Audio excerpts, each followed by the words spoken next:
Jail মুক্তির পর এবার কলকাতায় এলেন অনুব্রত মণ্ডল। চিকিৎসার জন্য কলকাতায় আসার কথা আগেই জানিয়েছিলেন কেষ্ট। চিনার পার্কের বাড়িতে তৃণমূল জেলা সভাপতি এবং তার সঙ্গে তার কন্যা সুকন্যাও।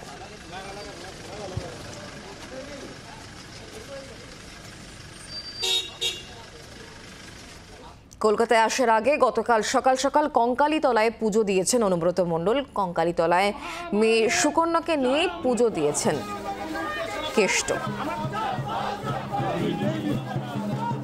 মমতা ব্যানার্জি কঙ্কালীকে সেজে ঢালিয়েছে, তারাপীঠকে ঢালিয়েছে, ফুল্লরাতলাকে ঢালিয়েছে। এমন কোনো পীঠস্থান নাই বীরভূমে মমতা ব্যানার্জি টাকা দেয়নি। বক্রেশ্বরেও টাকা দিয়েছে, পাথরচাপড়িতেও টাকা দিয়েছে।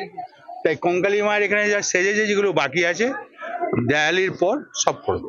এই তো আসার জন্য ছটফট করছি। মা ডাকলে মায়ের কাছে যাবো, তারাপীঠ যাবো, সব জায়গায় যাবো। বাংলার আওয়াজ, বাঙালির আবেগ, জি 24 ঘন্টা।